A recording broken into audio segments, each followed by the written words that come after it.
जग्गा noodles बेचने वाला अपने स्वादिष्ट नूडल्स के लिए मशहूर था। लोग दूर दूर से सिर्फ उसके स्टॉल पर खाने आते थे। व्यापार इतना बढ़ रहा था कि जग्गा ने सारा काम संभालने के लिए 2 सहायक रख लिए थे। यह जग्गा साहब मुझसे पूरे दिन काम करवाते हैं, लेकिन मेरी तनख्वाह कभी नहीं बढ़ाते। कोई बात नहीं, एक दिन मैं उनसे हिसाब बराबर कर लूंगा। तभी विजय आता है। अरे विजय, काम पर आने का यही समय है क्या? साहब जी, मैंने आपको बताया था कि मेरी पत्नी बीमार है। आज सुबह उसकी तबीयत और बिगड़ गई, इसलिए मैं आज देर से आया हूँ। कृपया मुझे माफ कर दीजिए। ठीक है, लेकिन मुझे बताओ कि तुम मेरे पैसे कब वापस करोगे? साहब जी, मेरी पत्नी की बीमारी ने पहले ही चीजों को मुश्किल बना दिया है। मैं आपको अभी भुगतान नहीं कर सकता। वास्तव में मुझे शायद थोड़ा और उधार लेना पड़ेगा। मुझे इसकी परवाह नहीं है विजय। कल से समय पर आओ और मेरा पैसा जल्द से जल्द लौटाओ, नहीं तो मैं तुम्हें इस नौकरी से निकाल दूंगा। विजय चुपचाप काम पर लौट जाता है। उसका दिल चिंता से भारी है। तभी विजय की पड़ोसी दिया भाभी दौड़ती हुई आती है। विजय भैया, आप यहाँ क्या कर रहे हैं? आपकी पत्नी की हालत बहुत खराब हो गई है, जल्दी घर जाइए। ओह नहीं, सैद जी, अगर आप अनुमति दें तो मुझे अभी घर जाना होगा। हाँ, आगे बढ़ो। जैसे ही जग्गा अनुमति देता है, विजय अपने घर की ओर दौड़ता है। जब विजय घर पहुंचता है तो देखता है कि उसकी पत्नी की हालत बहुत गंभीर है। वह तुरंत उसे अस्पताल ले जाता है। चलो कालू, आज दुकान जल्दी बंद करते हैं और घर चलते हैं। अरे क्या हुआ सैयद जी, आज इतनी जल्दी क्यों? कालू, मैंने कई दिनों से अपना घर साफ नहीं किया है। मैं सोच रहा हूँ कि तुम्हें साथ ले जाऊं और पूरा घर साफ करवा लूं। चलो जल्दी आओ। ऐसा लगता है कि वह मुझे तब तक नहीं छोड़ेगा जब तक मैं सफाई करते करते आधा मरा नहीं हो जाता।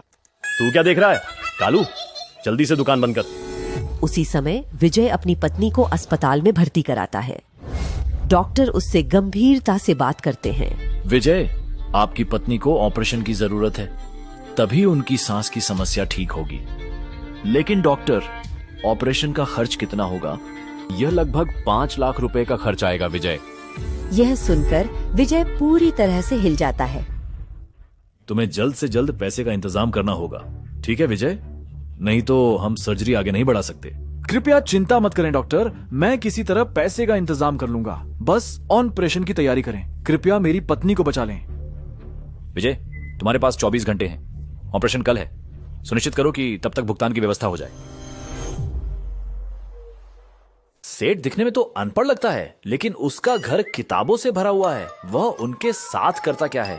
तभी कालू को विजय की आवाज सुनाई देती है। सेठ जी, आप कहाँ हैं? कृपया बाहर आइए, ये एक आपात स्थिति है।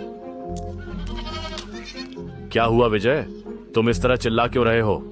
सेठ जी, मुझे नहीं पता क्या करूं। डॉक्टर कहते हैं कि मेरी पत्नी के ऑपरेशन में 5 लाख रुपए लगेंगे। कृपया मेरी मदद करें सेठ जी, मैं हमेशा आपका आभारी रहूंगा। विजय, तुमने पिछला कर्ज भी नहीं चुकाया और अब तुम 5 लाख रुपए मांग रहे हो। तुम मुझे बेवकूफ समझते हो क्या? तुम 5,000 नहीं चुका पाए और अब लाखों की बात कर रहे हो। यहाँ से निकल जाओ। मैं वादा करता हूँ सेठ जी, मैं और मेहनत करूंगा। मैं सब कुछ चुका दूंगा। कृपया इस बार मेरी मदद करें सेठ जी। बस, इससे पहले कि मैं खुद तुम्हें इस गांव से बाहर निकाल दूं, यहाँ से चले जाओ। सेठ के क्रूर शब्दों से आहत होकर विजय उदास होकर चला जाता है। कालू, अच्छा मुझे घूर क्यों रहे हो? अच्छा, झाड़ू उठाओ और बाट साफ करना शुरू करो। एंजाइम, हाँ, सही है। मैं कोई जिन्न नहीं हूँ जो इस बड़े घर को एक दिन में साफ कर दूं। बस मुझे एक मौका दो सेठ, एक दिन आप देखेंगे कि कालू क्या कर सकता है। किताबों की धूल साफ करते समय कालू एक अजीब किताब देखता है जिसका शीर्षक है the secrets of serpent power, जिज्ञासावश। वह इसे पढ़ना शुरू करता है। वाह, यह रहस्यमय लग रहा है। चलो देखते हैं अंदर क्या है। कालू इसे लंबे समय तक पढ़ता रहता है। यह मेरी किस्मत बदलने का मौका हो सकता है, लेकिन मुझे कोई जोखिम नहीं लेना चाहिए। पहले जो कुछ भी यहाँ लिखा है उसे सेठ पर आजमाते हैं। हाँ, यह ज्यादा सुरक्षित है। उत्साहित होकर कालू जग्गा सेठ के पास दौड़ता है। सेठ जी, हमारी जिंदगियां हमेशा के लिए बदलने वाली हैं। आपको फिर कभी नूडल्स बेचने की जरूरत नहीं पड़ेगी। अब तुम क्या बकवास कर रहे हो? सफाई खत्म की या नहीं? मेरे पास इस बकवास के लिए समय नहीं है। सुनिए एक बार सेठ जी, मुझे प्राचीन नाग जादू के बारे में एक किताब मिली है। इसमें लिखा है कि हमारे गांव के बाहर बड़े बरगद के पेड़ के नीचे छिपा खजाना दफन है, लेकिन जो भी इसे खोदने की कोशिश करेगा उस पर खतरनाक सांपों का झुंड हमला करेगा। समझे सेठ जी? और तुम इसके बारे में उत्साहित हो रहे हो? तुम वहां मरने की योजना बना रहे हो? अपनी खुद की अंतिम यात्रा की योजना बनाने से पहले उन पंखों को साफ कर लो। नहीं नहीं सेठ जी, पहले मेरी बात सुनिए। किताब में नाग आत्माओं से बचने का तरीका भी है। इसमें लिखा है कि अगर कोई गांव के बाहर बड़े बरगद के पेड़ पर सफेद कपड़ा बांध दे तो वह उनसे सुरक्षित रहेगा, लेकिन यह भी लिखा है कि वे नाग आत्माएं कभी किसी को पेड़ तक पहुंचने नहीं देती।